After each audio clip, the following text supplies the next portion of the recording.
राधे राधे, जय श्री कृष्णा। मैं सीमा सिंह आप सभी धर्म प्रेमियों को सादर प्रणाम करती हूँ। आज मैं आपको कार्तिक मास के 11वें दिन की व्रत कथा सुनाने जा रही हूँ। शास्त्रों व पुराणों में कार्तिक मास को विशेष महत्व दिया है। कार्तिक मास में दान, व्रत, स्नान का फल परलोक में संचित हो जाता है। रोज का व्रत करने वाले को एक एक यज्ञ करने जितना फल मिलता है। कार्तिक स्नान करने वाले को रोज अलग अलग चीज़ें दान करनी चाहिए, जैसे अन्न, वस्त्र, आंवला, तिल, गुड़, गाय, स्वर्ण, भूमि इत्यादि। कार्तिक मास जैसा कोई महीना नहीं है। जैसे सतयुग के समान कोई युग नहीं, वेद के समान कोई शास्त्र नहीं है, गंगा नदी के समान कोई तीर्थ स्थान नहीं है, वैसे ही कार्तिक मास सभी मासों में पुण्य फल देने वाला है। इस मास का व्रत, स्नान और दान करने वाले को धन, वैभव, ऐश्वर्य, सुख, समृद्धि, लक्ष्मी, मान, सम्मान मिलता है। कार्तिक मास में स्नान करने का फल उतना ही मिलता है जितना तीर्थों में जाकर स्नान करने से मिलता है। इस मास में भगवान लक्ष्मी नारायण भगवान की पूजा करने का विधान है। कार्तिक स्नान और व्रत करने वाले को ब्रह्मचर्य का पालन करना चाहिए, जमीन पर सोना चाहिए, मांस मदिरा का सेवन नहीं करना चाहिए, झूठ, चोरी और निंदा से बचना चाहिए, भजन, कीर्तन और रात्रि जागरण में समय बिताना चाहिए। जो मनुष्य रोज सुबह सूर्य उदय से पहले उठकर स्नान करते हैं, उनको सुख, समृद्धि, स्वास्थ्य लाभ प्राप्त होता है। जो मनुष्य कार्तिक मास में पवित्र नदियों में जाकर स्नान करते हैं, उन्हें अश्वमेघ यज्ञ करने जितना फल प्राप्त होता है। कार्तिक मास में स्नान का फल दिन दूना रात चौगुना बढ़ता रहता है। जैसे शुक्ल पक्ष का चंद्रमा बढ़ता है, कार्तिक मास का फल इसी तरह कई गुना होकर परलोक में प्राप्त होता है। जैसे विद्या धन को कोई छीन नहीं सकता, न कोई चोरी कर सकता है, वैसे ही कार्तिक स्नान और व्रत का फल है। इसका पुण्य फल आप और आपके परिवार को जरूर मिलेगा। यह भगवान धर्मराज व चित्रगुप्त जी के खातों में लिखा मिलेगा। इसका पुण्य आपसे कोई छीन भी नहीं सकता। आइए अब हम कार्तिक मास के 11वें दिन की व्रत कथा सुनते हैं। एक दिन नारद जी ब्रह्मा जी से पूछने लगे कि हे ब्राह्मण, व्यास जी और वशिष्ठ जी ने गृहस्थ आश्रम को सबसे श्रेष्ठ क्यों बताया है? जैसे सब नदियाँ समुद्र में आश्रय पाती है, सब जीव अपनी माता का आश्रय पाकर सुख पाते हैं, वैसे ही सब आश्रमों में गृहस्थ आश्रम को क्यों श्रेष्ठ बताया है? 6 प्रकार के भिक्षु होते हैं। एक ब्रह्मचारी, दूसरा सन्यासी, तीसरा विद्यार्थी, चौथा गुरु पूजक, 5वां मुसाफिर और 6ठा जीविका रहित। ये सब गृहस्थों का ही आश्रय है। ब्रह्मा जी कहने लगे कि हे नारद, मैं तुमसे एक पुराना इतिहास कहता हूँ, तुम उसे ध्यान से सुनो। जब तुम इस इतिहास को सुनोगे तो तुम्हें खुद पता चल जाएगा कि गृहस्थ आश्रम क्यों श्रेष्ठ है। एक समय की बात है, उत्तानपाद राजा का पुत्र उत्तम था। वह राजकुमार बड़ा ही बलवान और समदर्शी था। उसने विदुला नाम की एक रानी से विवाह किया। राजा रानी बड़े ही प्रेम से रहते थे। एक दिन उत्तम राजा ने वेश्या का नाच देखते हुए मदिरा पान किया और मदिरा के नशे में राजा ने अपनी रानी को मदिरा पीने के लिए कहा, किंतु रानी ने राजा का कहा नहीं माना। इस पर राजा क्रोधित हो गया और राजा ने अपने सेवकों को आज्ञा दी कि रानी को निर्जन वन में छोड़ आओ। सभी नौकर विवश हो गए, क्योंकि रानी बड़ी ही भोली, दयालु और धार्मिक प्रवृत्ति की थी। कोई भी सेवक नहीं चाहता था कि रानी को जंगल में छोड़ा जाए, लेकिन राजा की आज्ञा का पालन करना उनके लिए बहुत जरूरी था, नहीं तो राजा उन्हें फांसी पर चढ़ा देता। इसलिए सभी नौकर और सेवक विवश होकर रानी को जंगल में छोड़ आए। दूसरे दिन सुबह जब राजा सोकर उठा तो उसे अपनी गलती का एहसास हुआ। राजा ने अपनी रानी के वियोग में बहुत दुखी जीवन जीने लगा। राजा रानी से बहुत प्यार करता था, इसलिए उसने दूसरा विवाह नहीं किया। राजा ने अपना पूरा ध्यान प्रजा के पालन में लगा दिया। एक दिन राजा की प्रजा का एक ब्राह्मण राजा के पास महल में आया और कहने लगा कि हे राजन, कोई मेरी स्त्री को अपहरण करके ले गया है। मैं उसके वियोग में बहुत दुखी हूँ, इसलिए हे राजन, अब आप ही मेरी पत्नी को ढूंढ कर लाइए। तब उत्तम राजा ने कहा कि हे ब्राह्मण, मैं नहीं जानता कि आपकी स्त्री कौन है, किधर गई, कहाँ गई, क्योंकि मैं आपकी स्त्री को नहीं जानता। फिर मैं आपकी स्त्री को ढूंढकर कैसे लाऊं? तब ब्राह्मण कहने लगा कि हे राजन, तुम प्रजा से छठा भाग लेकर हमारी रक्षा का वचन देते हो। मेरी स्त्री घर में सो रही थी, उसे अकेला देखकर कोई उसे अपहरण करके ले गया। अब आपका कर्तव्य है कि आप उसे कहीं से भी ढूंढ कर लाओ। अब आप ही ढूंढ कर लाएंगे। राजा कहने लगा कि हे ब्राह्मण, मैंने तुम्हारी स्त्री को कभी नहीं देखा। वह कैसे स्वभाव की है, कैसे रूप रंग वाली है। तब ब्राह्मण ने राजा से कहा कि हे राजन, मेरी स्त्री कठोर वचन बोलने वाली है, बड़ी ही झगड़ालू है, अति कुरूप है, काले रंग की है। लेकिन मैं उसकी यह निंदा नहीं कर रहा, क्योंकि वह मेरी धर्म पत्नी और अर्धांगिनी है। मैं सिर्फ आपको उसका रूप रंग बता रहा हूँ और स्वभाव बता रहा हूँ।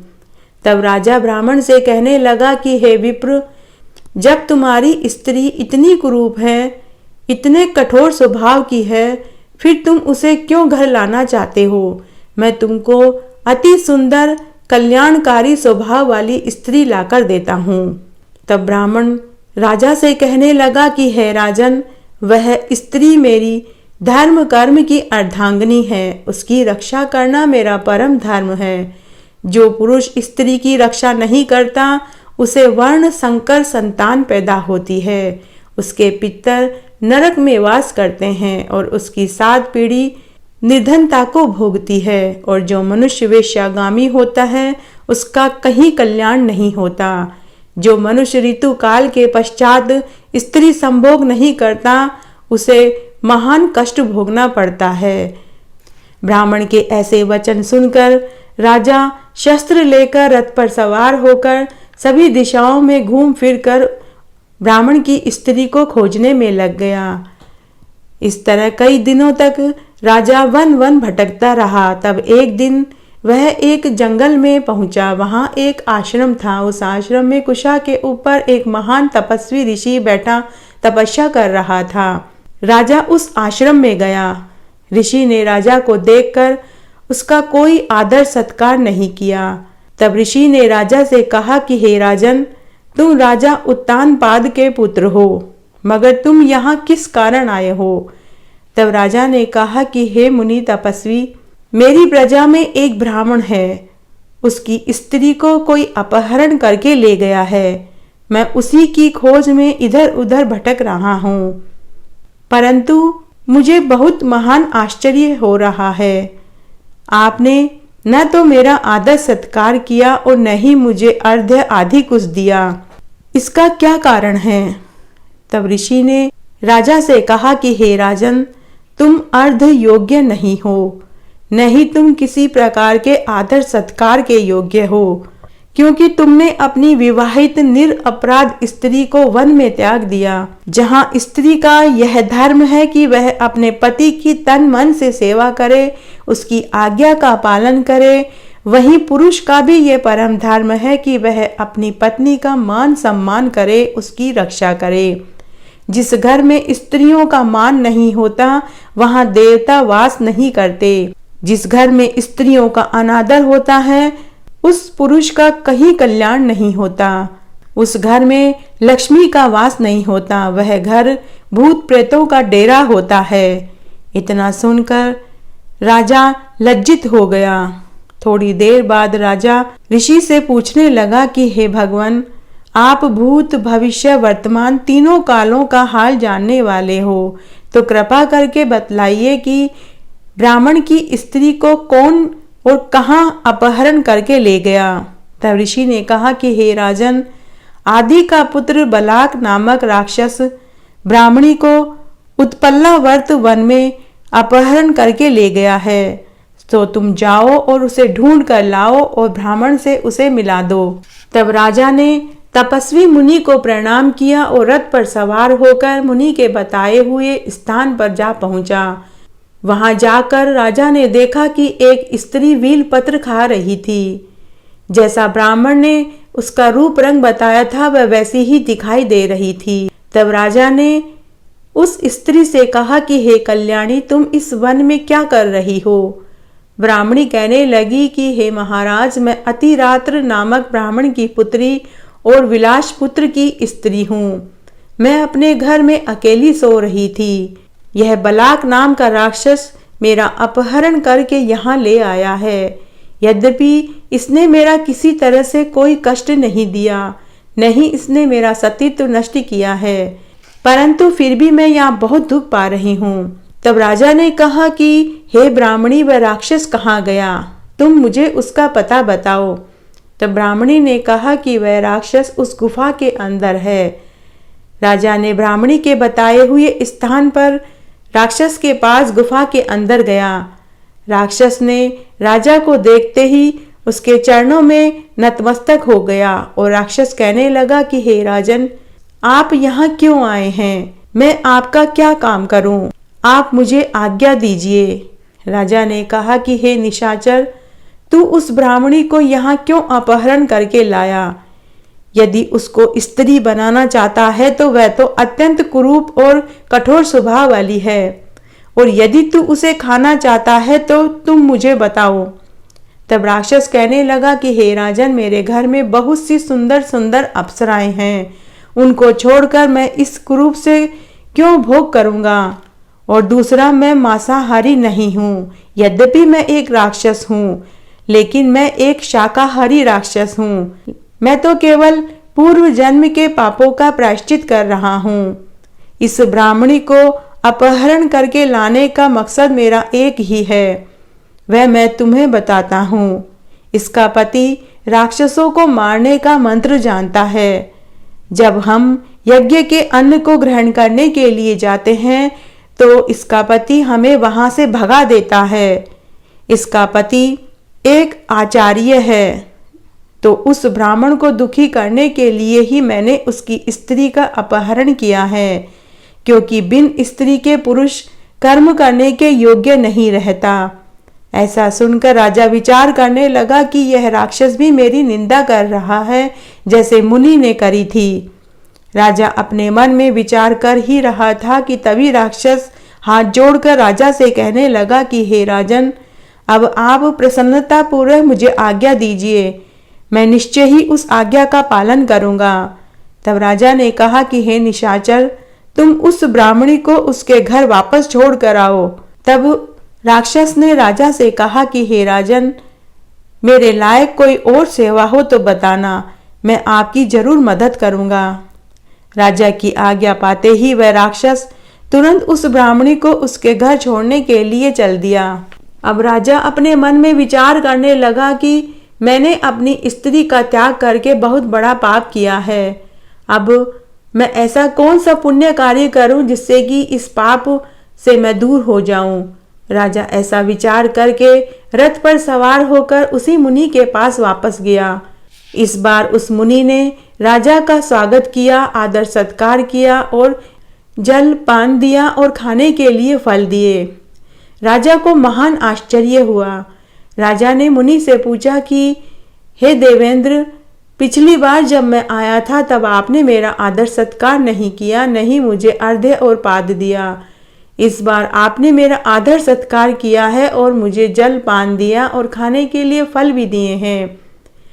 ऐसा आपने क्यों किया? तब मुनि ने कहा कि हे राजन, तुम्हारे मन में बहुत पवित्र विचार आए हैं, इसी कारण तुम आदर सत्कार करने योग्य हो गए हो। पुरुष के लिए स्त्री धर्म, अर्थ, काम और मोक्ष को देने वाली होती है।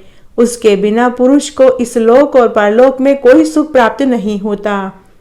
तुम अपनी स्त्री को वापस लाना चाहते हो और तुम पश्चाताप कर रहे हो, इसीलिए मैंने तुम्हारे मन की बात पढ़ ली है।